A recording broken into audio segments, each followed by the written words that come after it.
wabarakatuh. Waalaikumsalam. Alhamdulillahirabbil alamin wassalatu wassalamu ala asyrafil anbiya'i wal mursalin wa ala alihi wa ashabihi ajma'in. Rabbi shrah li sadri wa yassir li amri wahlul 'uqdatam min lisani yafqahu qawli. Alhamdulillahirabbil alamin. Allahumma shalli ala sayyidina Muhammad wa ala ali sayyidina Muhammad.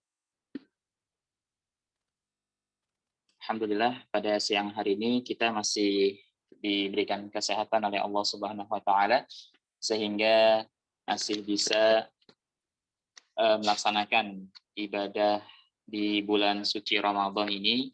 Salah satunya adalah ibadah puasa dan ibadah-ibadah yang lainnya, dan juga ibadah thalabul ilmi, yaitu khususnya di bidang Al-Quran, di bidang qiraat. Semoga ini menjadi pemberat timbangan kita di hari kiamat kelak. Amin ya rabbal alamin. Salawat serta salam semoga tercurah limpahkan kepada baginda kita, Nabi yang agung, Nabi kita Muhammad SAW, yang kita harapkan syafaat beliau, baik syafaat di dunia maupun syafaat ummah beliau di hari kiamat kelak. Amin ya rabbal alamin.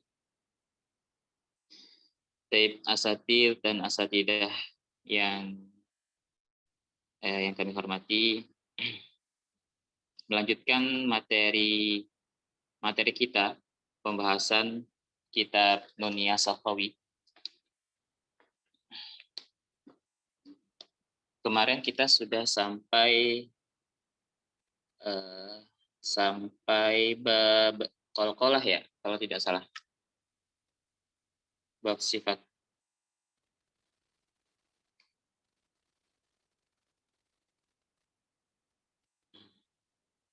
Baik.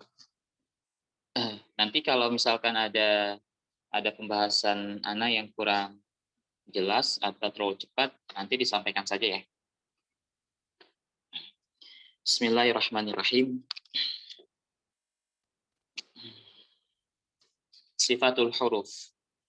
Huruf-huruf memiliki sifat, baik sifat lazimah, sifat zatiyah, sifat yang selalu melekat, maupun sifat aridah, sifat yang kadang muncul, kadang tidak, tergantung penyebabnya. Sifat lazimah ini terbagi menjadi dua, sifat yang memiliki lawan dan sifat yang tidak memiliki lawan. Kemarin kita sudah membahas sifat yang memiliki lawan. Baik. Ana tanya dulu ya. Ana tanya dulu. Asatid, siapa saja bisa menjawab. Ana ngambil contoh sifat jim. Sifat jim. Baik. Sifat jim ini punya berapa sifat? Bisa disebutkan. Halan.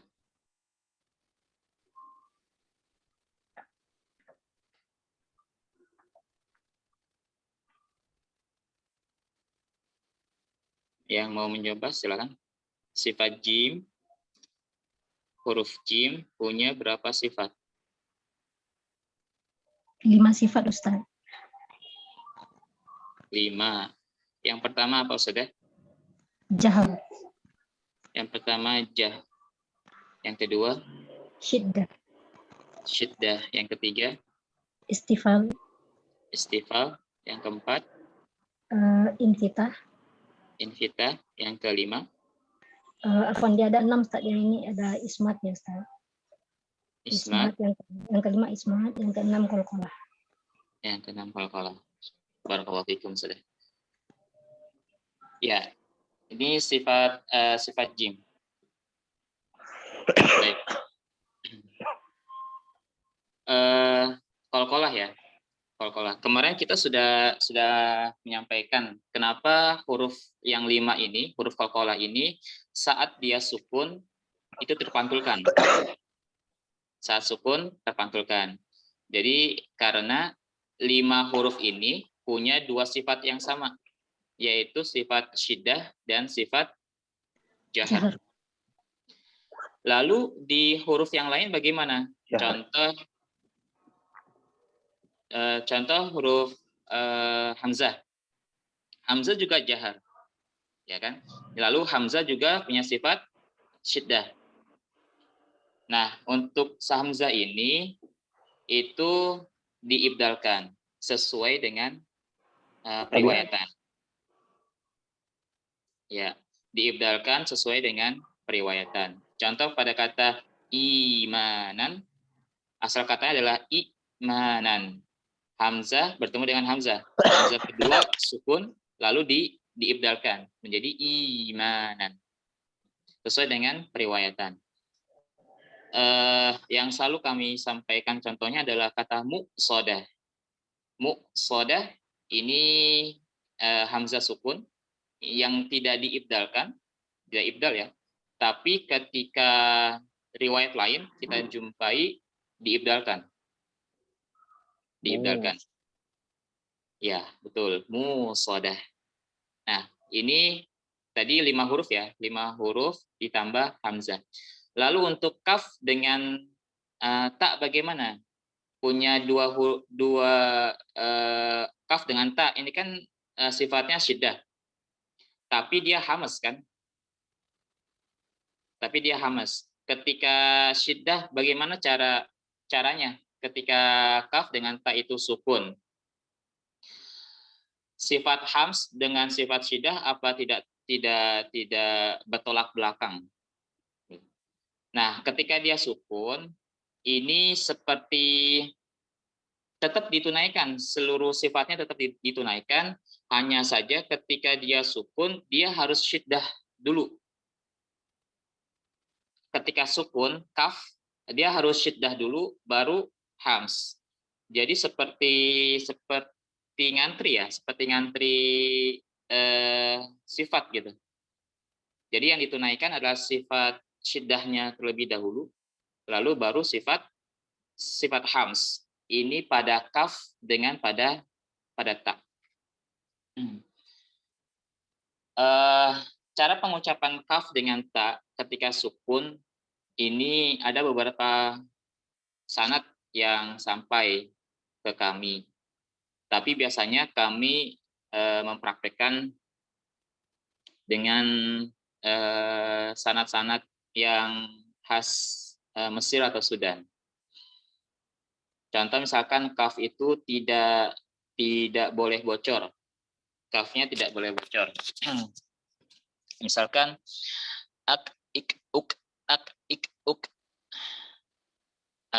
Yang bocor bagaimana? Yang bocor itu biasanya bocor rohwah ha. Ak ik. Nah, ini kita anggap bocor hak. Jadi tidak ada rohwah ya, tidak ada rohwah hak di sana. Jadi ketika sukun ak ik uk, termasuk tak sukun dia tidak boleh bocor sin. Misalkan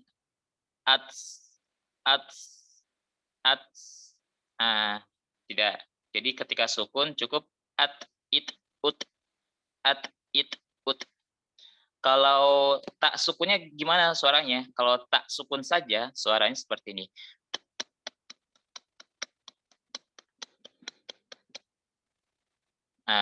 Ini tak sukun. Kalau kaf sukun saja bagaimana suaranya? Suaranya seperti ini.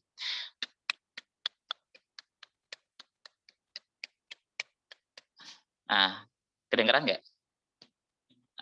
Oleh asatid kedengaran nggak? Kedengaran ya? Kedengaran Ustaz. Baik. Alhamdulillah.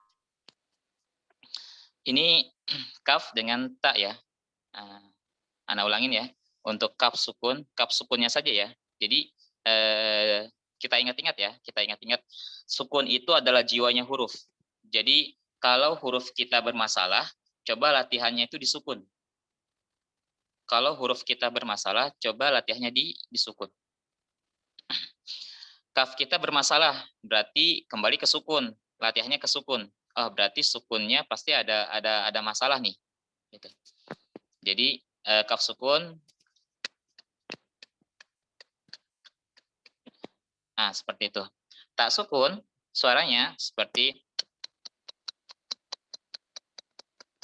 Nah, seperti itu.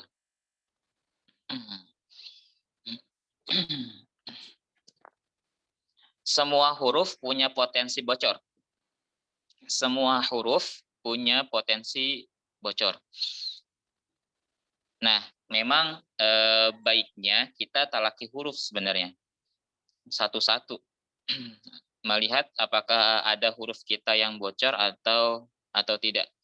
Karena kalau masuk ke Al-Qur'an, itu bisa terdengar jelas ataupun bisa sir dia bocornya. Kecuali kalau kita talaki huruf. Kalau talaki huruf memang latihannya itu sukun saja. Jadi kita mengucapkan huruf yang sukun seluruhnya.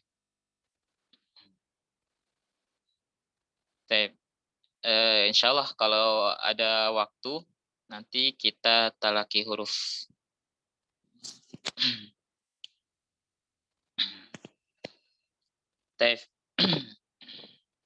Ini untuk huruf-huruf syiddah ya. Huruf syiddah yang punya sifat jahar tadi bagaimana amaliyahnya. Huruf syiddah yang punya sifat hams bagaimana amaliyahnya. Jadi dia seakan-akan ngantri, seakan-akan saja ya. Ini ngantri apa? Ngantri ditunaikan sifatnya. Jadi kalau kaf itu harus syiddah dulu, dihabiskan dulu, baru ada hamsnya. Kaf dengan ta. Baik. Kita kembali ke qalqalah. Qalqalah ini kenapa masuk ke mana? Ke sifat lazimah, sifat yang selalu ada. Apakah ketika dia berharokat, huruf-huruf yang 5 ini terjadi pantulan atau terjadi qalqalah? Jawabannya iya, walaupun sangat kecil sekali. Ya, walaupun sangat kecil sekali, sangat tipis. Ketika antum mengucapkan huruf qol, iya ada qalqalahnya, tapi tipis sekali. Qalqalahnya mana? Yaitu qol, yaitu. Gitu. Jadi nanti pembagian qalqalah ini tingkatannya banyak. Ada yang sugro, ada yang kubro, ada yang wusto, ada yang akbar. Secara umum dulu, secara umum qalqalah itu terbagi menjadi dua. Qalqalah sugro dengan kubro. Yang sugro ini ketika 5 huruf qalqalah dia sukun dan berada di tengah. Sukun dan berada di tengah. Cara pengucapannya itu seakan-akan mengalir. Qalqalahnya itu seakan-akan dia mengalir. Tapi berbeda ketika di akhir. Di akhir dia ada sedikit jeda. Ada sedikit jeda, ya kurang lebih setengah masa. Khususnya nanti di akhir itu kan kubro. Itu dibagi 2. Ada yang kubro, ada yang akbar. Nah, khususnya yang akbar, ketika 5 huruf ini ada di akhir dan dia bertasydid.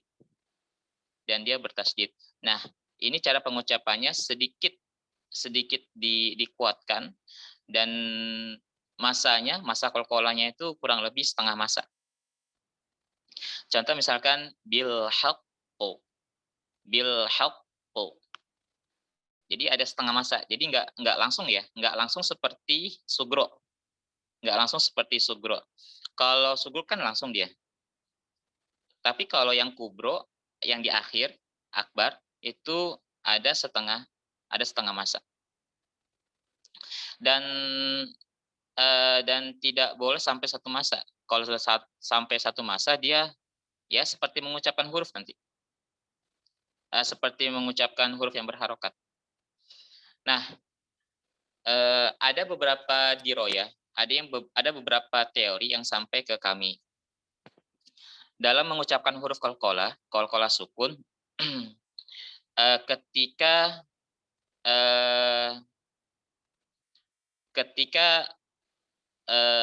apa ya? Gimana ya? Ketika qalqalah itu ya, qalqalah itu sukun, ada qalqalah sukun yang cara bacanya itu mendekati kasroh. Ada qalqalah yang cara bacanya mendekati fathah. Ada qalqalah yang cara bacanya mendekati dhammah. Tapi secara praktik yang kami praktekkan itu justru sama. Hampir seluruhnya itu sama, kecuali ada satu guru yang memang mau ketika kami tilawah, ketika kami setorkan 30 juz, ketika membaca huruf qalqalah, dia harus seperti itu. Kalau kasroh berarti dia mendekati kasroh qalqalahnya. Kalau fathah berarti mendekati fathah. Tapi dengan guru-guru yang lain, ini umum saja. Jadi qalqalah itu simpelnya ya, itu huruf yang terpantulkan itu mendekati fathah. Huruf yang terpantulkan ini mendekati fathah.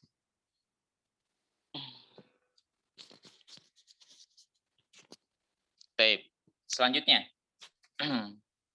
sifat selanjutnya adalah lin. Lin ini artinya lembut. Nah, karena dia lembut, berarti cara pengucapannya tidak boleh tergesa-gesa. Antara fathah dengan sukun. Di antara itu ada madun ma. Nah, madun ma itu apa? Madun ma itu adalah kadar mad yang panjangnya itu lebih dari 1 harokat, tapi kurang dari 2 harokat. Lin, ini lin. Contoh misalkan li'ila fi Quraisy. Ini kan di akhir ya, berarti ada matnya. Tapi kalau misalkan disambung, li'ila fi Quraisyin ilafihim, li'ila fi Quraisyin ilafihim. Nah, kalau disambungkan itu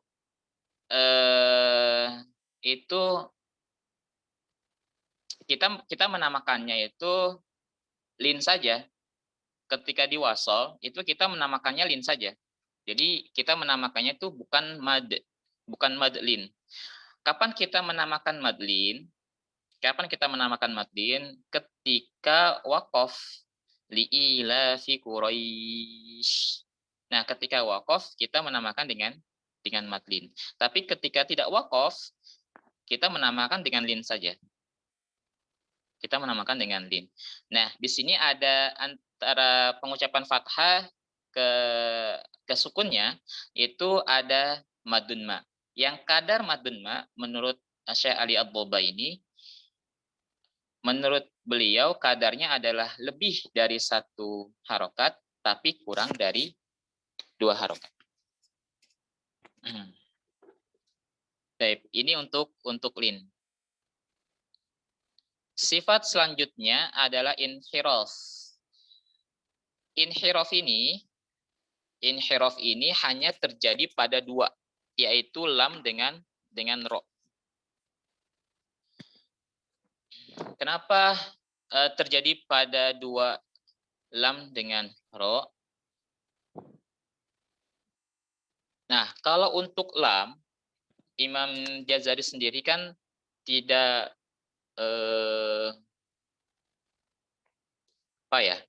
kalau beliau itu kan menyebutkan bahwasanya makhrajnya lam itu dari adnal hafah ya.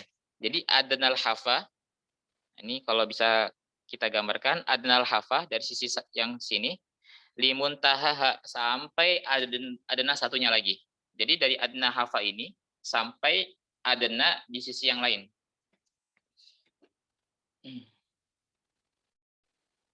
Nah, kalau Imam Qutrub sendiri berpendapat bahwasanya lam itu makhrajnya hanya ujung saja, terfulisan. Hanya terfulisan. Nah, hanya terfulisan. Yang lebih jelas ketika kita mengucapkan lam ini, ketika lam itu apa ya? Yang ketika lam itu tafhim atau tarkik. Nah, kalau kita mengucapkan lam itu tafhim, ini jelas sekali kita terasa kita menggunakan adnal hafah. Adnal hafah. Adnal hafah di muntaha. Coba kawan-kawan ucapkan lafal Allah, coba. Allahu, Allahu. Coba dirasakan kira-kira kita menggunakan pendapatnya Imam Jazari atau Imam Qutrub. Kita menggunakan adnal hafah atau kita menggunakan torfulisan ketika mengucapkan lam tebal. Kita menggunakan pendapatnya Imam Jazari kan ya, yang adnal hafah. Ya. Tapi coba kita ucapkan lam yang tipis. Contoh misalkan alhamdu. Kira-kira kita menggunakan Imam Jazari atau Imam Qutrub. Nah, yang lebih terasa, ini kan kita lebih terasa menggunakan pendapatnya Imam Qutrub ya. Bahwasanya lam tipis itu hanya menggunakan terfulisan. Hanya menggunakan terfulisan saja. Nah, tapi yang perlu hati-hati di sini, yang sering sekali kita nih, orang-orang Indonesia ketika talaki dengan guru-guru luar, lam kita ini masih pengucapannya seperti lam Indonesia. Seperti lala biasa, lari, la. Nah, lam Indonesia dengan lam Arab itu berbeda. Lam Arab berbeda. Yang pernah kita jumpai di beberapa kawan-kawan juga seperti itu, ada yang lamnya itu, lam tipis ya, lam tipisnya itu, dia cara pengucapannya seperti lam Indonesia. Lalu gimana? Nah, lalu kita siasatin, coba menggunakannya pendapatnya jangan pendapat Imam Qutrub. Ketika kita sudah terjerumus ya, atau sudah masuk ke lahan lam, coba menggunakan pendapatnya Imam Jazari yang memakai adnal hafah. Nah, setelah kita latih-latih, ternyata qadarullah bisa. Jadi lamnya itu sudah berbeda. Ketika walaupun itu tipis. Tapi kawan-kawan yang bisa menggunakan pendapatnya Imam Qutrub ketika tipis ya ahlan silakan. Nah, lam ini inhiraf. Inhiraf ini ada beberapa pendapat. Yang pertama, yang tadi lam itu pendapat yang pertama itu yang inhiraf dari adna ke taraf. Nah, tapi yang lebih kuat pendapatnya ini sebenarnya inhirafnya itu terjadinya itu menempel ke langit-langit. Nah, jadi makhrajnya lam itu lebih sedikit masuk ke makhrajnya nun.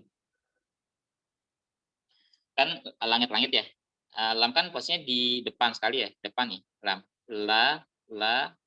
Ya, nun kan posisinya agak ke dalam sedikit ya. Agak ke dalam sedikit nun. Ro sedikit lagi ke dalam. Gitu kan? La, na, ro.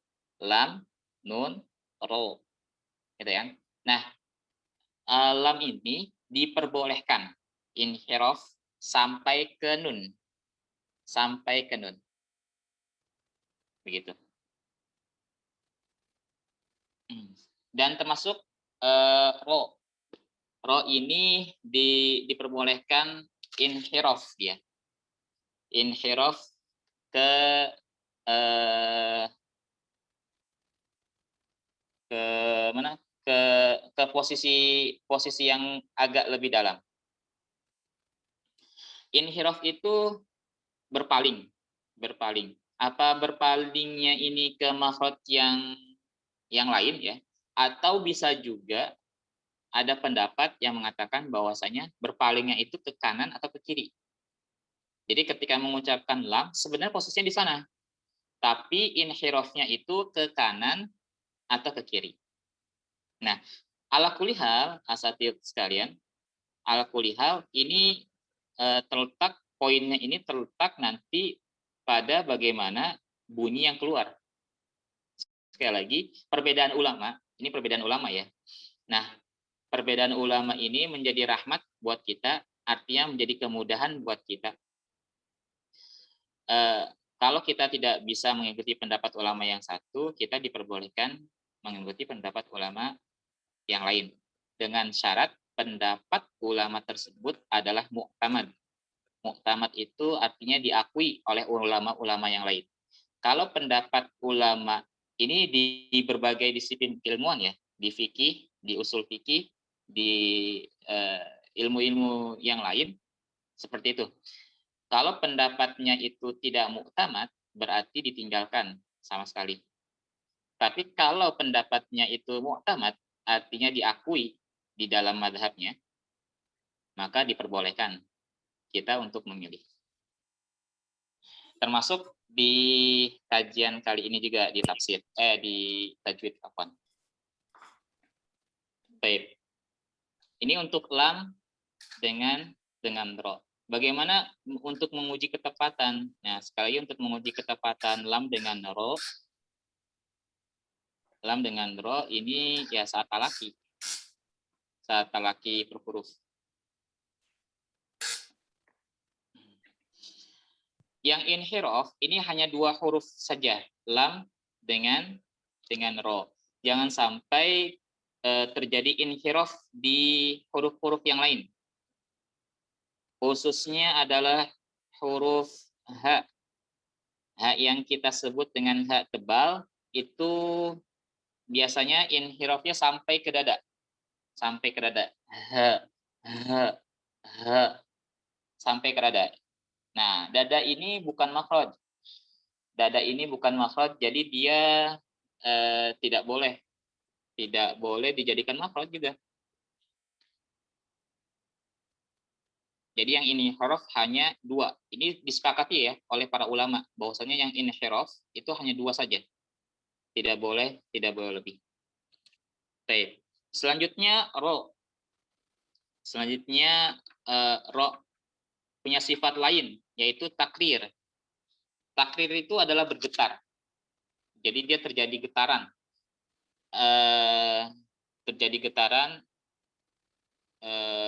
Makhraj ya. Di makhrajnya ro. Takrir ini tidak boleh terjadi terlalu banyak getaran. Seperti R-nya Indonesia. Ataupun sama sekali tidak bergetar seperti R-nya luar negeri. R-nya orang-orang Inggris. Gitu. Jadi ya pertengahan lah. Kita itu umat wasato, umat yang pertengahan. Gitu. Jadi yang pertengahan itu ya ro. Jadi tidak seperti mengucapkan R-nya Indonesia atau R-nya orang-orang Inggris. Ada yang berpendapat getarannya itu tidak boleh lebih dari 2. Tidak boleh lebih dari 2 kali getaran. Nah, sifat takrir ini kita latih, kita pelajari untuk kita jaga. Gitu. Bukan kita praktekkan secara menyeluruh ya, tapi untuk kita jaga agar tidak terjadi lebih banyak getaran. Ini untuk sifat takrir pada huruf ro. Selanjutnya sifat yang tidak memiliki lawan yang lain adalah sifat tafasyi. Tafasyi ini adalah menyebarnya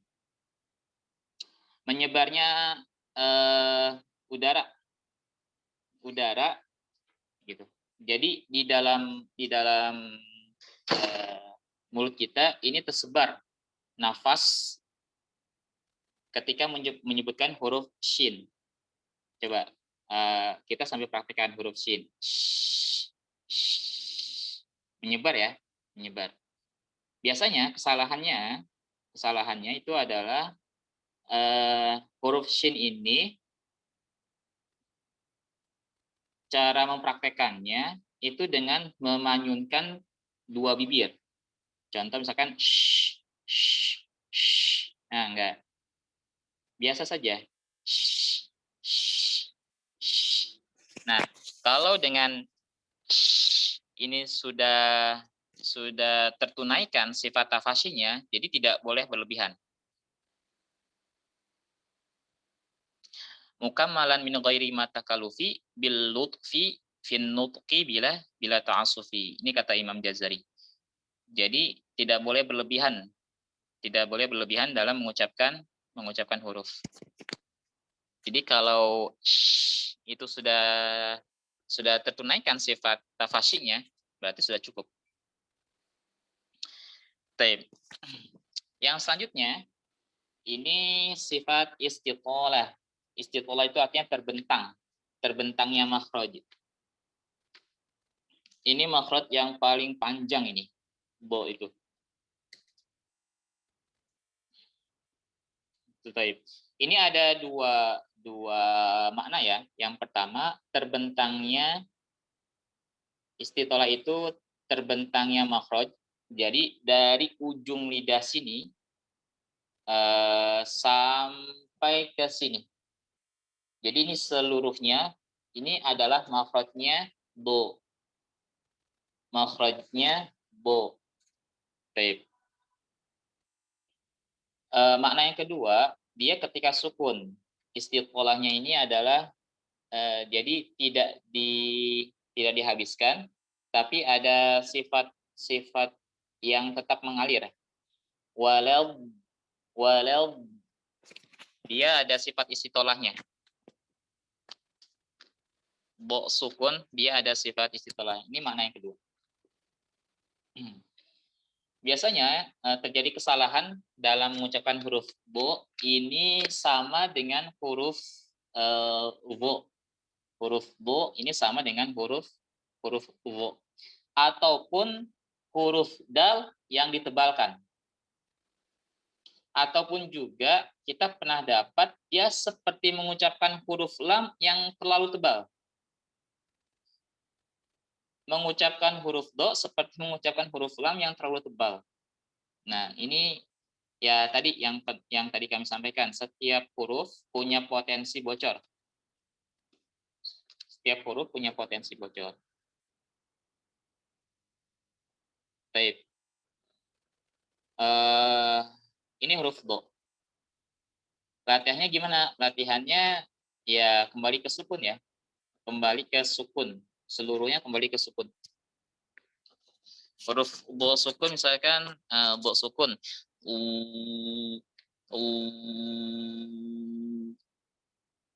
Kedengeran nggak? Kalau bo sukun ini sebenarnya lebih jelas itu VN. Voice note itu lebih jelas. Jadi kalau latihan bo sukun ya, ketika fasa tulisan, ketika FL, ini kalau antum memakai salah satu kan ini boleh dipakai ya, salah satu sisi sini lidah itu ditempelkan ke gigi geraham ya, gigi geraham, baik kanan maupun kiri. Tapi ketika FL, ketika fase tulisan, biasanya kalau yang menggunakan satu saja, lalu dia mengucapkan bo sukun, itu bocor. Bocornya itu biasanya ke vo. Nah, ini saran buat kawan-kawan yang akan ikut FL, FL ke siapa saja ya, ke siapa saja. Ini bo-nya ini memakai dua. Memakai dua. Jadi dua sisi lidah, kanan maupun kiri. Kanan maupun kiri. Dan saran lagi, ini ujung lidahnya itu ditempelkan ke makhrajnya dal, tapi lembut. Ke makhrajnya dal, tapi lembut. Biasanya yang ujian dengan kita fasa tulisan bo ini banyak sekali diulang-ulang terus. Jadi kita sampaikan untuk ujian fasa tulisan bo itu lebih mudah ya, itu antum menggunakan dua sisi lidah, baik kanan maupun kiri. Dan ujung lidah itu ditempel lembut poin ya, poin ini. Ditempel lembut ke makhrajnya dal. Baik. Kita lanjut. Nah, ada tambahan 3 tambahan yang kami cantumkan di diagram yang pernah kami kirim ke antum. Yang pertama adalah gunnah. Gunnah ini menjadi sifat zatiyah atau sifat lazimah. Ada lagi pendapat bahwasanya gunnah ini bukan sifat ya. Gunnah ini bukan sifat. Tapi ala kulli hal silakan yang mau berpendapat sifat ataupun yang bukan sifat, maksudnya sifat lazimah ya, itu ya kami persilakan. Ala kulli hal, nun dengan mim, apapun kondisinya, apapun keadaannya, tidak pernah terlepas dari gunnah. Termasuk ketika nun dengan mim ini berharokat fathah, berharokat hidup, gitu.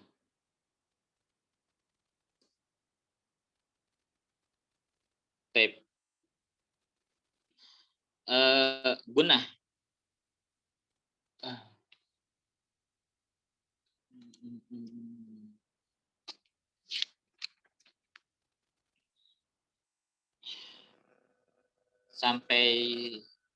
Sampai sini dulu ada pertanyaan tidak? Sebelum kita lanjut ke gunnah.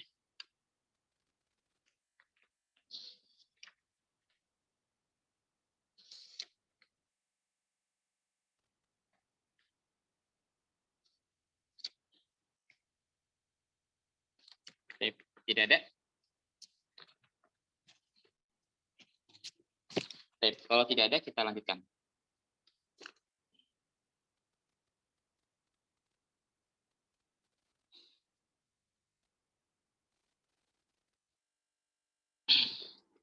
Gunnah. Gunnah ini pasti ada di huruf nun dengan mim, apapun kondisinya, apapun keadaannya. Gunnah yang paling tinggi, paling tinggi, atau kita sebut dengan gunnah akmal, itu terjadi pada nun dan mim bertasydid. Nun dan mim bertasydid. Ini gunnah, tingkatan gunnah yang paling tinggi. Nah, selanjutnya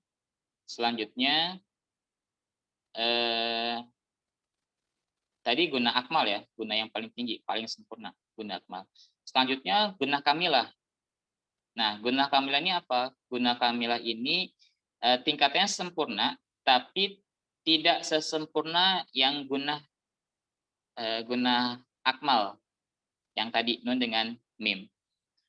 Kapan terjadinya gunnah kamilah atau gunnah sempurna ini? Gunnah sempurna ini terjadi pada huruf hukum-hukum yang ada kaitannya dengan nun dengan mim. Seluruhnya. Contoh misalkan terjadi pada ikhfa. Gitu. Jadi pada ikhfa, terjadi pada idgham bi gunnah, terjadi pada idgham mislain, idgham mimi, dan hukum-hukum yang lain yang ada kaitannya dengan nun dengan mim. Contoh pada kata nun bertemu dengan ya. May yasha'u. May yasha'u. Ada gunanya? Ada. Guna itu nggak pernah hilang dari nun. Guna itu tidak pernah hilang dari nun dengan mim. Itu ada. Gunanya ada. Kapan guna itu hilang dari nun? Guna itu hilang dari nun ketika terjadi idgham kamil. Seperti nun ketemu ro. Atau seperti nun ketemu lam. Milladun. Milladun. Nah, karena dia diidghamkan secara kamil ke huruf yang kedua, maka benar-benar hilang. Adapun yang tidak diidghamkan secara kamil atau idgham naqis, nah itu gunanya selalu ada. Akmal, kamilah, lalu gunnah naqisah. Gunnah naqisah ini terjadi pada hukum izhar. Hukum izhar baik izhar halqi maupun izhar syafawi. Ketika nun bertemu dengan huruf izhar halqi ataupun izhar syafawi. Mim ketemu dengan huruf-huruf izhar syafawi. Nah, ini dihukumi dengan gunnah naqisah. Lalu yang keempat adalah gunnah anqas. Kapan itu gunnah anqas? Ketika mim dengan nun itu berharokat. Kita ulangin. Gunnah tingkatan gunnah. Yang pertama gunnah akmal, kedua kamilah, ketiga naqisah, yang keempat anqas. Baik. Bagaimana cara membedakannya? Cara membedakannya ini asatid, ini membedakan antara kesempurnaan gunnah itu apakah gunnah itu sempurna keluarnya dari rongga hidung atau tidak. Ada yang membedakan dengan seperti itu, ada juga yang membedakan dengan dari kadar. Nah, tapi kami sampaikan untuk kadar ini hampir seluruhnya sama. Untuk kadar ini hampir seluruhnya sama. Jadi baik gunnah kamilah, gunnah naqis gunnah akmal dengan gunnah naqisah ya. Dengan gunnah kamilah. Gunnah akmal yang terjadi pada nun dengan mim bertasydid dan gunnah kamilah yaitu hukum-hukum nun dengan hukum mim ini kadarnya sama, yaitu dua harokat. Dua harokat ya. Dua harokat. Tapi dua harokatnya itu berbeda dengan dua harokat matobi'i. Karena apa? Karena dia terjadi proses di sini. Nah, simpelnya dua harokatnya ini kalau kita praktekkan, kita tatbik, ini seperti tiga ketukan. Jadi misalkan dalam hukum idgham bigunan tadi, may yasha itu tiga ketukan. May yasha, may ya langsung. May yasha. Nah, dia tiga ketukan. Termasuk ketika gunnah akmal, nun tasdid dengan mim bertasdid. Ini tiga ketukan juga. Inna, walaupun ada ulama yang berpendapat sedikit lebih lama lagi untuk gunnah akmal. Tapi yang kami praktekkan itu seluruhnya sama. Baik gunnah akmal maupun gunnah kamilah, kadarnya seluruhnya sama. Yang membedakan hanya bagaimana suara gunnah itu keluar dari rongga hidung. Apakah sempurna atau tidak. Nah, itu yang membedakan. Baik. Selanjutnya adalah sifat ta'afuf. Sifat ta'afuf itu dari sisi bahasa adalah ketika kita mengucapkan kata uf. Nah, ta'afuf itu adalah suara khasnya fa.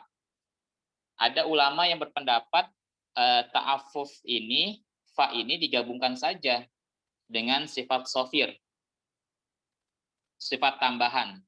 Ternyata setelah dikoreksi dengan ulama yang lain, ternyata nggak pas ketika ta'afuf ini digabungkan dengan sofir. Atau ta'afuf ini bisa dikategorikan dengan sifat tafashi. Nah, ternyata dinakat lagi dengan ulama-ulama, ternyata tidak pas. Jadi ta'afuf ini bukan sifat tambahan seperti sod, zai dengan sin, dan juga bukan sifat tafashi menyebarnya nafas seperti huruf shin. Jadi fa ini sifatnya khusus yang tidak bisa disamakan dengan sofir maupun tafashi. Ini sifat fa. Dan pengucapannya harus sempurna. Pengucapannya harus sempurna. Ketika sukun juga harus sempurna, dialirkan sifat rafa'ahnya.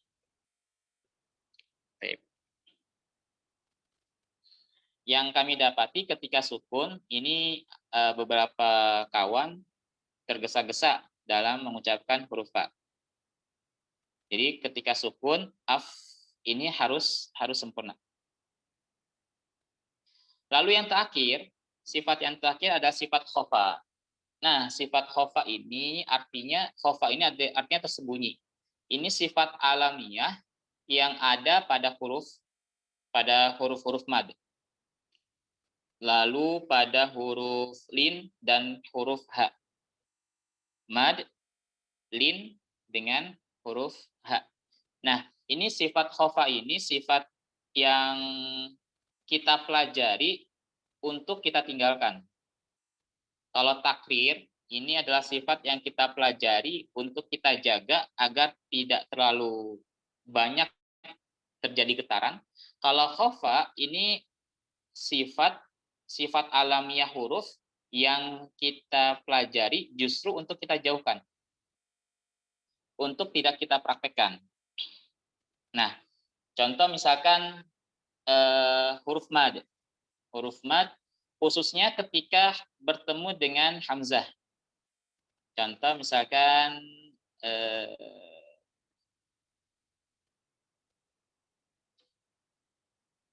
idza jaa nasrullahi wal fath. Contoh idza jaa nasrullahi. Ini huruf mad yang bertemu dengan hamzah. Kalau misalkan kita percepat nih. Idza jaa nasrullahi wal fath. Idza jaa nasrullahi wal fath. Nah, ini terjadi sifat khofa. Jadi samar dia. Kalau tidak kita perjelas. Walaupun nanti pada akhirnya ini di riwayat seperti ini akan kembali ke periwayatan. Nanti di riwayat yang lain tentu punya diriwayat sendiri ya, punya diriwayat sendiri. Tapi di riwayat kita, di riwayat Imam Hafs yang kita baca, ini sifat khofa ini wajib kita tinggalkan. Bagaimana caranya? Caranya adalah diperpanjang untuk mad dengan lin, diperpanjang. Idza jaa.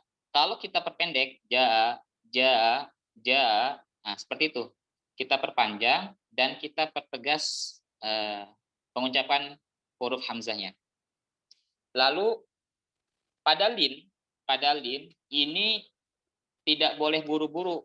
Kalau buru-buru akan hilang sifatnya. Khauf. Misalkan khauf hilang. Khauf. Jadi tidak boleh buru-buru. Nah, kalau kita perpanjang, maka akan hilang sifat khofanya. Li'ilafi Quraisy. Akan hilang sifat khofanya. Jadi caranya kalau mat itu baik mat tobi'i ataupun mat lin itu caranya adalah diperpanjang. Adapun untuk ha ya, untuk ha itu caranya dipertegas atau sedikit lebih diperjelas untuk haknya.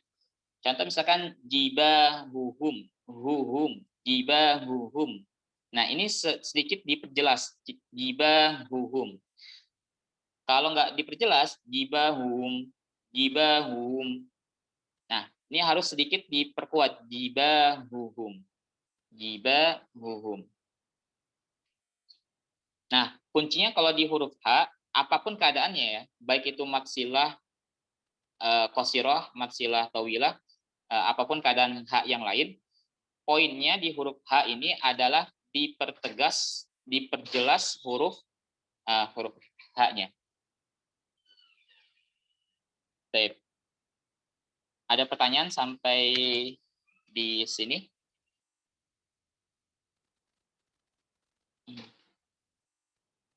Baik. Kita coba. Antum masih punya diagramnya kan ya? Coba deh dilihat. Kotak yang warna hijau, ya itu keadaan huruf kuat. Kotak yang warna coklat itu tidak kuat, tidak lemah. Gitu. Jadi tidak kuat, tidak lemah. Kotak yang tidak ada warnanya atau warnanya putih, flat, ini lemah. Ini lemah ya. Ini lemah. Baik.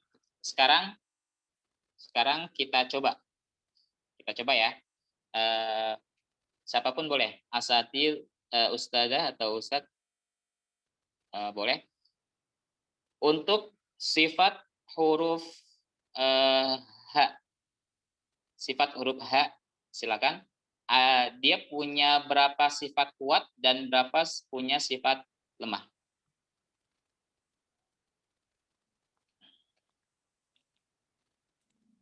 Ada yang mau nyoba? Ada yang mau bantu? Sifat H.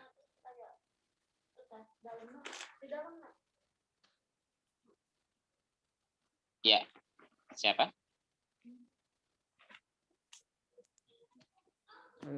Izin jawab, Ustaz. Ya, halan, Ustaz. Huruf H, Ustaz ya? Ya. Huruf H lemah semua, Ustaz ya? Coba, Ustaz. Kita runut dari awal. Yang kanan anak kuat ya. Yang kiri lemah. Ya, Ustaz. Yang pertama H itu hamas. Lemah 1. Kan lemah. Kemudian yang kedua rokhwah. Rokhwah lemah 2. Yang ketiga istifal. Lemah 3. Yang keempat infitah. Lemah 4. Ismat idlaq nggak dihitung, Ustaz ya? Enggak. Nah, yang terakhir khofa, Ustaz. Lemah juga. Lemah. Ya, Ustaz. Berarti ada 5 lemah, Ustaz ya? Bisa. 5 lemah. Kita coba lagi, Ustaz. Huruf misalkan huruf sin lah, Ustaz. Huruf sin. Sama nggak punya sifat lemah, 5 lemah sama dengan huruf H? Yang pertama hamas juga sama saja. 1 sampai 4 sama. 1 sampai 4 itu apa, Ustaz? 1 hamas, 2 rokhwah, 3 istifal, 4 infitah. Nah, dia punya sifat kuat yaitu sofir. Punya sifat kuat itu sofir. Baik. Ada nggak ya kira-kira punya sifat lemah 5 lagi, Ustaz? Lemah 5. Adanya 4, Ustaz, nih, huruf H. Huruf H, coba kita praktekkan huruf H. Apa? Itu sifatnya apa, Ustaz? Yang pertama hamas. Hamas lemah 1. Yang kedua rokhwah. Lemah 2. Istifal. Lemah 3. Yang keempat infitah. Lemah 4. Udah, cukup, Ustaz? Cukup. Ya. Berarti ada nggak yang punya sifat lemah lebih dari 4 selain huruf H? Nggak ada, Ustaz ya? Nggak ada, Ustaz. Nggak ada. Berarti poinnya di sini huruf H yang sering kita anggap huruf H besar ini adalah sifat yang paling lemah. Paling lemah daripada sifat huruf yang lainnya. Baik. Baik, barakallahu fikum, Ustaz. Wafikum barakallah. Alhamdulillah, sifat-sifat huruf sudah selesai nih. Dan sifat aridoh ya, sifat aridoh itu pembagian sifat arido itu semua hukum tajwid ya. Tafhim, tarkik, semua sukun, harokat, yang sifat-sifat yang memiliki hukum tajwid itu masuknya ke arido. Nanti kita membahas di ini di lain waktu insya Allah. Tapi ala kulli hal semua hukum tajwid itu arido ya. Semua hukum tajwid itu arido. Baik. Pertanyaannya pertanyaannya nih, bagaimana sifat alif? Bagaimana sifat alif? Alif aridoh juga saja, karena dia terdapat pada mad. Alif aridoh, karena dia Huruf mad. huruf mad. Baik. Alif punya sifat lazimah nggak, Sat? Khofa paling saja, tapi khofa itu masuk lazimah kan ya? Alif ya. Khofa. Baik. Alif. Baik. Atau ada saran lain, Asatid? Untuk alif ini bagaimana?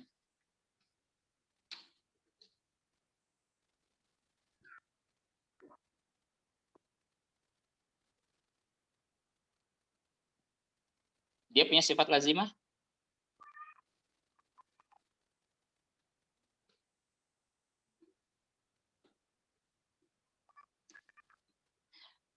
Baik. Alif ini kembali pada sifat tafhim dan tarkik. Alif ini kembali pada sifat tafhim dan tarkik. Berarti dia tidak memiliki sifat lazimah. Karena alif ini bisa tafhim dan bisa tarkik. Dia aridoh berarti. Berarti kalau seperti itu, kalau aridoh ya, kalau aridoh. Coba kita flashback dulu. Sifat lazimah pertama itu kan jahar dengan hams. Hams itu kan hurufnya adalah fahad, tahu, syaksun, sakat. Dan jahar itu berarti sisanya selain itu. Ya, betul kan ya? Jadi kan hams itu hurufnya ada fahad, tahu, syaksun, sakat. Betul ya, ada 10 ya. Ada 10 ya, fahad, tahu, syaksun, sakat. Dan jahar itu adalah sifat lawannya ya. Lawannya adalah jahar dan hurufnya adalah selain dari fahad, tahu, syaksun, sakat. Kecuali alif. Kecuali alif. Nah, begitu. Jadi alif itu bukan jahar. Karena alif tidak memiliki sifat lazimah. Dia hanya sifat aridoh. Bisa tafhim, bisa tarkik. Kenapa ini nggak dicatat di kitab-kitab ulama? Ini jadi pertanyaan. Kenapa ini tidak dicatat di kitab-kitab ulama? Karena apa? Karena alif ini sudah lazim. Sudah lazim, tidak ada yang mempermasalahkan di zaman dulu. Tidak lazim. Dan ternyata ini dicatat kok. Dicatat di wal mimu intas kuntaji qabl hija la alifin layinatin lidil hija. Iya. Jadi alif ini pun dicatat di matan tufah. Okay. La alifin layinatin lidil hija, diakidkan oleh Imam Jamzuri ya, bahwasanya alif ini tidak termasuk. Kenapa? Karena di kalangan para ulama lidil hija itu orang-orang yang alim, ulama, alif ini sudah ma'ruf gitu. Alif ini sudah ma'ruf, jadi nggak perlu dicatat di kitab-kitab begitu. Baik. Karena waktu juga sudah melebihi 45 menit. Baik, Asatid ada pertanyaan? Kalau tidak ada, kita Kita coba insyaallah. Nah, Ustaz, izin tanya, Ustaz. Iya, Ustaz. Yang baru Ustaz yang khofa itu, khofa kan masuk ke lazimah, Ustaz ya. Baik. Nah, Nah, di antaranya kan ada huruf mad juga. Nah, memang kan sebelumnya yang di Jazari memang sudah dibahas alif itu lazimah, cuman karena barusan di khofa itu apa dibahas khofa itu ada alif, jadi berpikir ulang gitu, Ustaz. Nah, itu maksudnya gimana, Ustaz ya? iya. Memang yang pertama, Ustaz, ini khofa ini ini adalah sifat tambahan. Ya, Ustaz. Ini adalah sifat tambahan yang dikategorikan oleh para ulama adalah sifat yang termasuk dari yang sifat yang tidak memiliki lawan. Tidak memiliki lawan. Tapi sifat khofa ini tidak terlalu banyak dikenal di kitab-kitab tajwid. Ada di kitab tajwid dengan istilah ilajul khofa. Bagaimana cara mengobati khofa? Di istilah seperti itu saja, ilajul khofa. Nah, akhirnya para ulama memasukkan juga khofa ini ke sifat yang tidak memiliki lawan.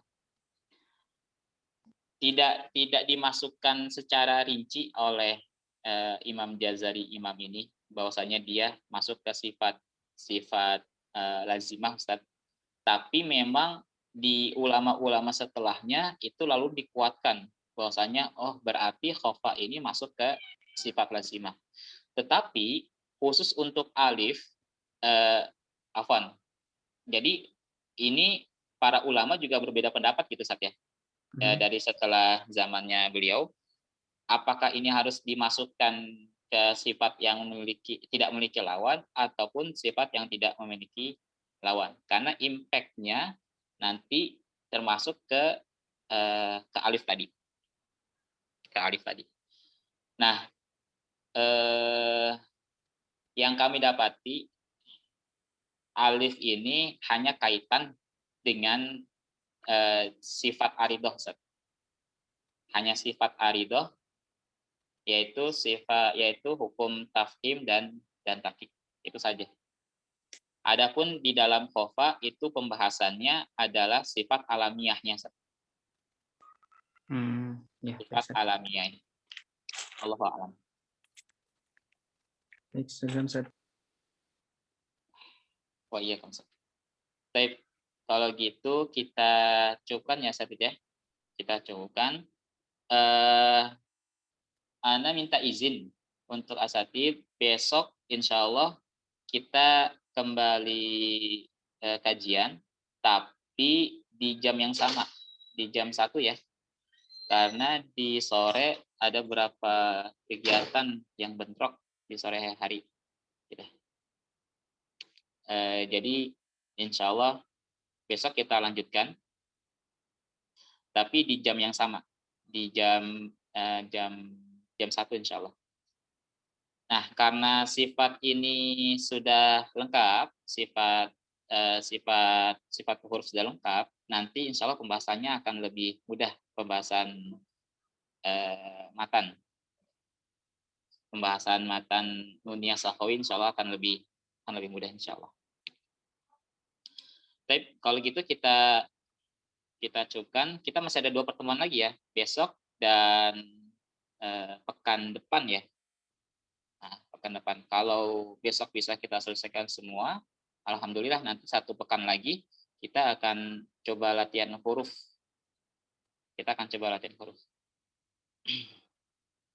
Bismillah ya. Bismillah. Baik. Kita cobakan nahatim alhamdulillah. Alhamdulillahirabbil alamin.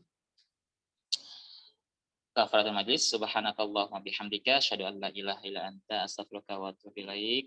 Wabillahi taufiq wal hidayah. Sebelumnya kami mohon maaf jika banyak salah. Assalamualaikum warahmatullahi wabarakatuh.